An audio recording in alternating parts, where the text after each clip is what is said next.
Hello po guys! Naku mga Mars ka dyan. Alam nyo po ba na ito yung advice sa akin ng anak ko na bilin ko kasi naisip ko rin naman na tama din naman siya na lahat mahal ngayon, di ba? At saka mga marin ako. Mahal na nga lahat ngayon tapos bibili ka pa ng tawag dito ng mga ganitong tela. Siyempre lalaban mo pa. Marami pang gawain. Samantalang ito, pupunasan mo na nga lang naman. Hindi mo nga ilalaban. Lagyan mo lang ng alcohol, punasan mo. At least wala ka nang isipin pang laban mo, palitan mo, di ba? Tama talaga yung anak ko. Ayan, ito po ang ating gagawin ngayon. Ilalagay ko. Nakabili po ako ng mga ilang piraso lang naman. Mura lang naman po ito dahil tayo ay kailangan na magtipid na, di ba? Hindi naman na kailangan natin ang maging gago. Basta ang maganda, maayos lang ang ating bahay, di ba mga marito? Di ba? Ayan. Ayan po binili namin. Isang araw pa to. Ayan, kasi po magtataglamig na nga. Ayan. Hindi na nga naman ako maglalaba dahil menos na sa aking mga gawain. Diba?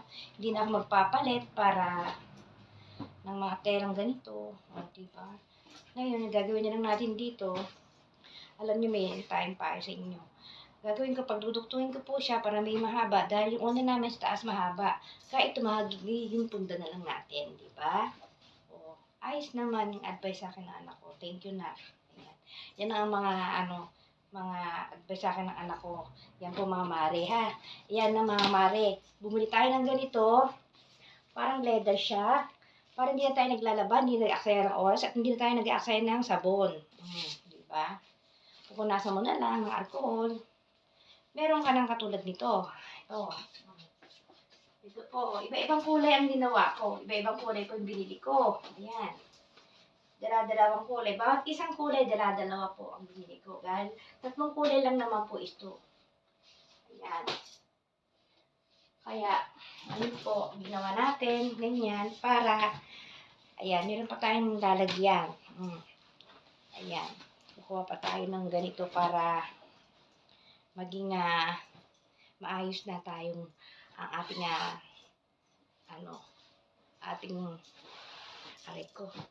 ating sala.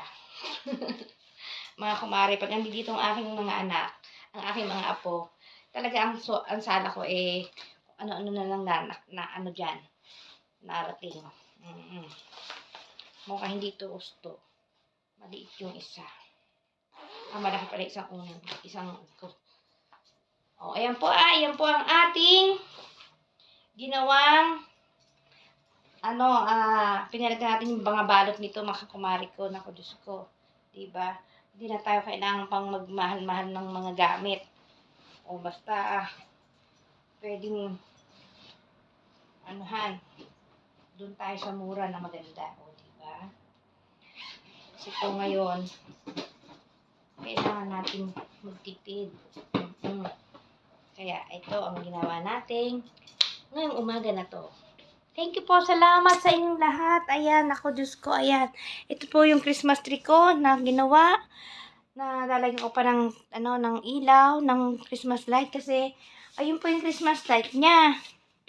Hindi ko pa siya maayos-ayos kasi sobrang talagang haba. At masyadong kaya hindi ko alam kung saan ko ilalagay. Bahala na po. Tayo, ayusin natin yan. Ayusin natin yan. Bye! Salamat po. See you!